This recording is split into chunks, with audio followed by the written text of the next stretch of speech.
Quand on voyage, on passe un temps fou à se documenter sur la faune et la flore, surtout la faune. Mais dans ce cas-ci, ça aurait pris des années pour tout connaître les animaux, car la forêt amazonienne est un des endroits les plus riches en biodiversité sur Terre. Il y en a un autre! Wow!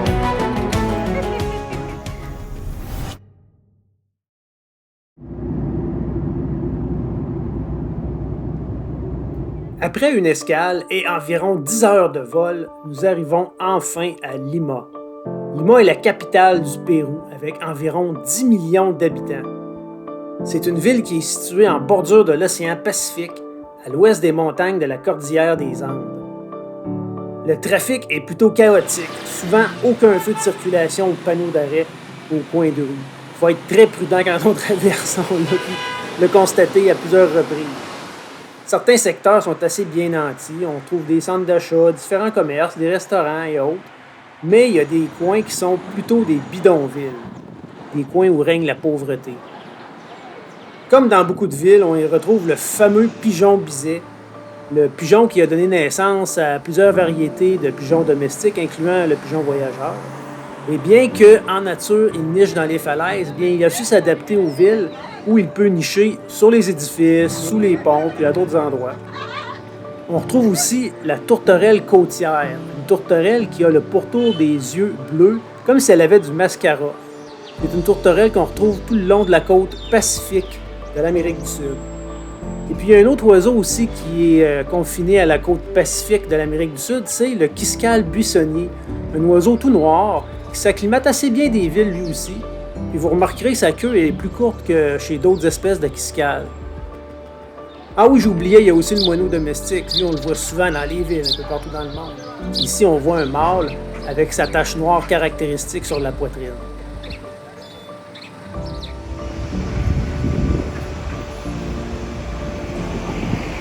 Le climat qui règne à Lima est relativement frais pour une ville qui est située quand même assez proche de l'équateur.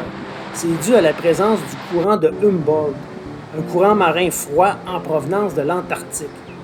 Ce courant marin apporte une multitude de poissons et de plancton qui favorisent la vie marine.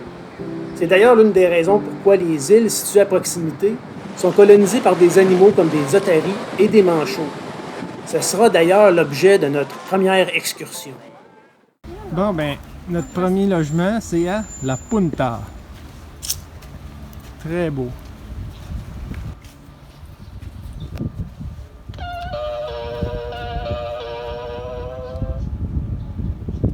Hola!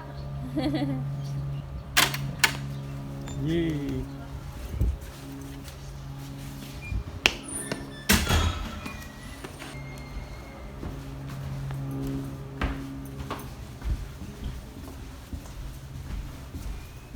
Ok, c'est comme au fond, nous autres. Ça, c'est notre place à café. C'est vraiment cool. On pourrait le prendre dehors, le café. Ouais. Ici, c'est comme au Mexique, il n'y a pas de toit à bien des places. Il y en a dans les chambres, mais dans les aires communes.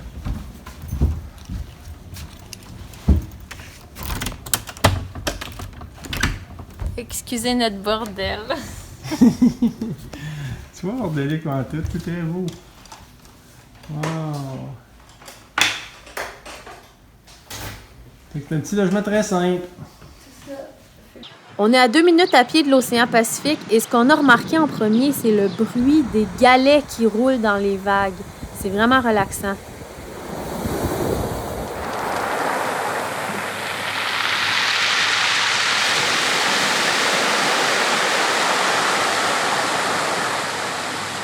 On a aussi vu une belle diversité d'oiseaux marins et on n'avait pas peur de se promener avec notre caméra parce que La Punta, c'est vraiment un quartier paisible et les gens sont vraiment gentils.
Ouais.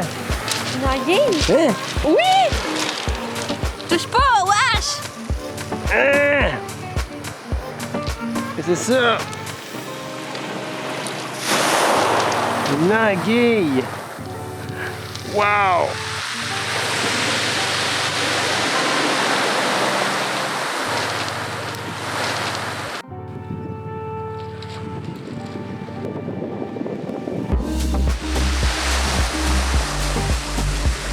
Ah, elle est vivante! Ouais! C'est-tu chatouilleux, une crépidule? Ah! Oh, on voit sa tête! Bouge pas! Qu'est-ce qu'il y a là-dedans? C'est quoi? Ah, on dirait... C'est quoi? Ça, attends, ça bouge!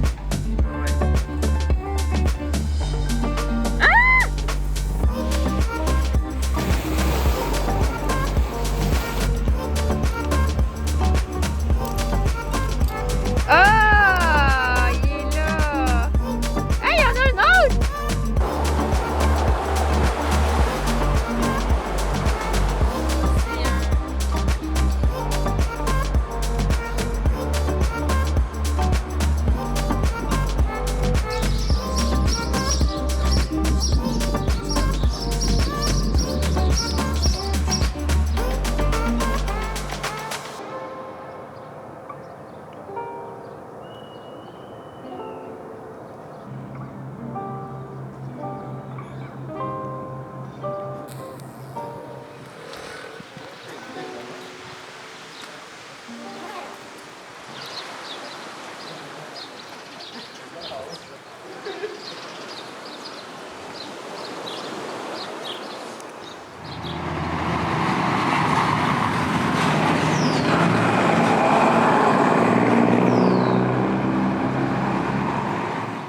On est à Lima pour quelques jours, donc au bord de l'océan Pacifique. On s'est promené un peu puis on a trouvé vraiment plein de coquillages. On a même vu une anguille. On a vu plein d'affaires le fun, des crabes. Nous, on aurait pu passer 2 jours à fouiller sur le bord de la mer. Mais la raison pour laquelle on prend quelques jours ici, c'est pour faire une excursion aux îles Palomino, qui sont des îles, on les voyait au large, là. C'est des îles où est-ce qu'il y a un courant froid qui passe, c'est de l'eau froide. Fait qu'il y a des manchots, il y a des affaires qui, normalement, c'est plus associé à l'eau froide. Et surtout des otaries Oui, à crinière. otaries à crinière. Fait qu'on a hâte de voir ça. Là, il joue avec nos émotions parce que l'activité était annulée. Oh Là, non! elle n'est plus annulée. Ouf! Puis là, on espère que ça va rester de même. Les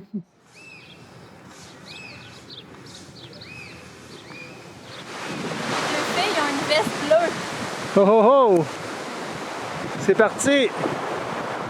On y arrive. OK. Gentil, là, j'ai le bras tendu dessus.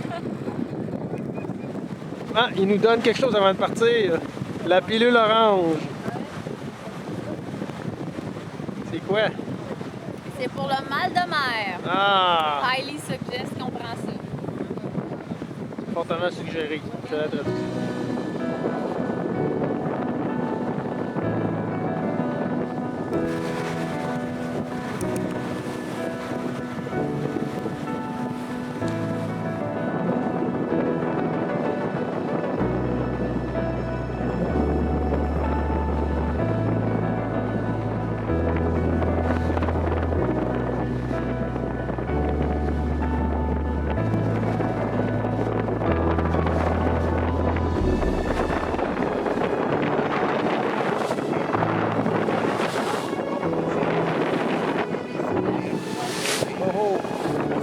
On arrête de filmer.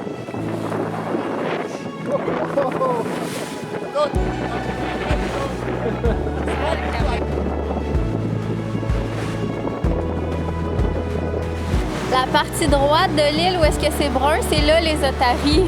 On approche. Oui!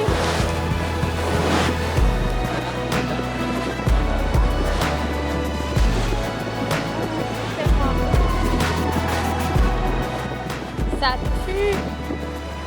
Ça sent quoi? Ça sent le zoo, là, la merde, le caca. C'est les otaries. Ouais? On Mais est- c'est leur caca. Dans le bac, là, il y en a qui sautent dans le bac.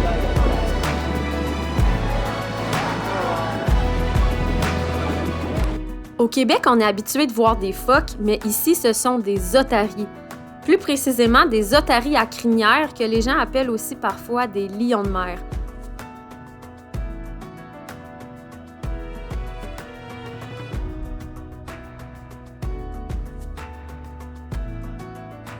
Les otaries sont d'habiles nageuses. D'ailleurs, ici, elles peuvent nager librement puisqu'elles n'ont aucun prédateur. C'est le paradis. En plus, il y a plein de poissons dont elles se nourrissent.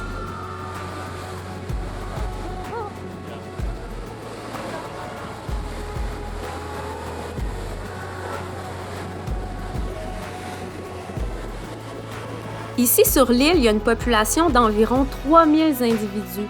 On a vu surtout des femelles et des jeunes. D'ailleurs, les jeunes peuvent aller dans l'eau dès l'âge de 1 ou 2 mois. On a quand même vu quelques mâles, mais ils sont beaucoup moins nombreux. Ils sont vraiment plus gros que les femelles. Ils peuvent dépasser les 300 kilos. Ils sont assez imposants. J'étais bien contente qu'il n'y en ait pas un dans l'eau à côté de moi. Au niveau des oiseaux, on a pu observer des colonies de fous variés. Oh oui, c'est vraiment le nom de l'espèce. Avec leurs bébés. On a aussi vu des manchots, des oiseaux vraiment spéciaux parce qu'ils ne peuvent pas voler. Donc, ils marchent en se dandinant sur les rochers. Mais sous l'eau, ils sont très habiles. Les manchots se nourrissent surtout de poissons.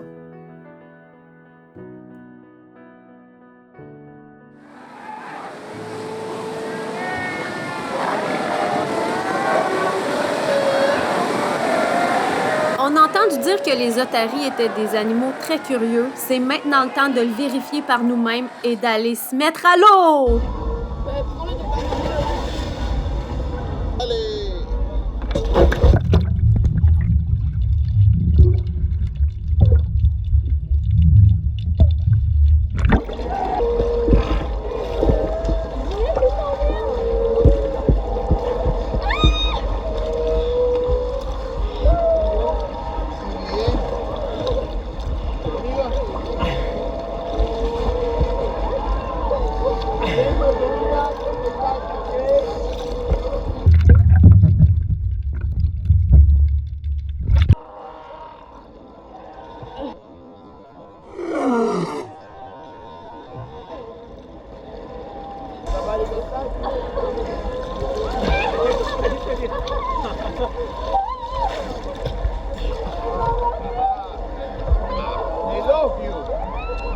Comme vous le remarquez, les otaries semblent avoir un petit fétichisme des pieds.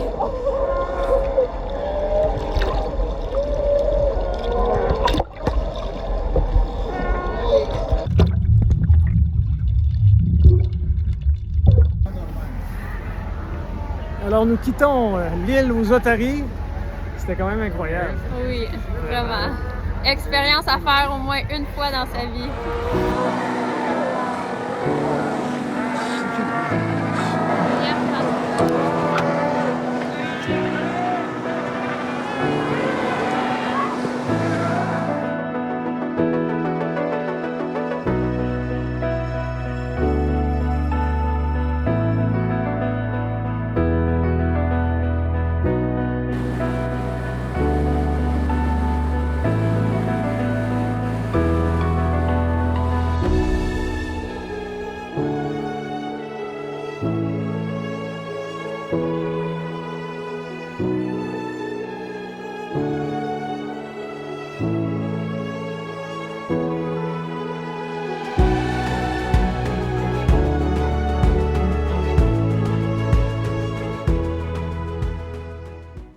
On quitte donc la Punta pour se diriger vers l'aéroport Lima.